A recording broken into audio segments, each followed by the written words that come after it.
ಮಾತುಗಳನ್ನಾಡಿದ್ರು, ನಾಲಿಗೆ ಹರಿಬಿಟ್ಟಿದ್ರು.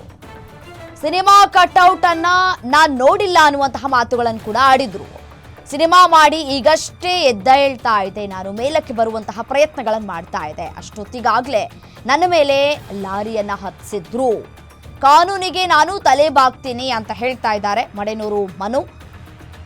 ವಾಸ್ತವ ಜನರಿಗೆ ಗೊತ್ತಾಗ್ತಾ ಇದೆ ಏನಾಗ್ತಾ ಇದೆ ಅಂತ ಹೇಳಿ. ನನ್ನ ಮೇಲೆ ಮಾಡಿದಂತಹ ಆರೋಪ ಎಲ್ಲವೂ ಕೂಡ ಪೂರ್ವ ನಿಯೋಜಿತ, ಪ್ರೀ ಪ್ಲಾನ್ಡ್ ಅನ್ನೋದನ್ನ ಹೇಳ್ತಾ ಇದ್ದಾರೆ.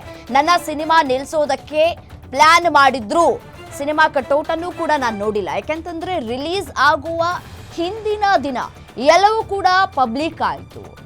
ಅತ್ಯಾಚಾರ ಕೇಸ್ ದಾಖಲಾಯಿತು. ಮತ್ತೆ ಶಿವಣ್ಣ ಅವರ ಬಗ್ಗೆ ಹೇಳಿಕೆಯನ್ನು ಕೊಟ್ಟಿರೋದು, ದರ್ಶನ್ ಬಗ್ಗೆ ಮಾತನಾಡಿರೋದು, ಧ್ರುವ ಸರ್ಜಾ ಅವರ ಬಗ್ಗೆ ನಾಲಿಗೆ ಹರಿಬಿಟ್ಟಿರೋದು ಎಲ್ಲವೂ ಕೂಡ ಒಂದೊಂದೇ ವೈರಲ್ ಆಗ್ತಾ ಹೋಯಿತು. ಅದಾದ ನಂತರ ಅವರನ್ನು 14 ದಿನ ನ್ಯಾಯಾಂಗ ಬಂಧನಕ್ಕೂ ಕೂಡ ಒಳಪಡಿಸಲಾಯಿತು. ಈಗ ಹೇಳಿಕೆಯನ್ನು ಕೊಡ್ತಾ ಇದ್ದಾರೆ, ಅದೆಲ್ಲವೂ ಕೂಡ ಷಡ್ಯಂತ್ರ, ಎಲ್ಲವೂ ಕೂಡ ಪ್ರೀ ಪ್ಲ್ಯಾಂಡ್ ಅನ್ನುವಂತಹ ಮಾತುಗಳನ್ನು ಆಡ್ತಾ ಇದ್ದಾರೆ. ಮತ್ತೆ ನಾನು ಶಿವಣ್ಣ ಅವರ ಬಗ್ಗೆ ಮಾತಾಡೋದಕ್ಕೆ ಸಾಧ್ಯನಾ, ದರ್ಶನ್ ಅವರ ಬಗ್ಗೆ ಮಾತನಾಡೋದಕ್ಕೆ ಸಾಧ್ಯನಾ? ಇಲ್ಲ, ನಾನು ಎಲ್ಲಿಯೂ ಕೂಡ ನಾನು ಅವ್ರ ಬಗ್ಗೆ ಮಾತನಾಡಿಲ್ಲ, ಎಲ್ಲವೂ ಕೂಡ ಮಿಮಿಕ್ರಿ ಆರ್ಟಿಸ್ಟ್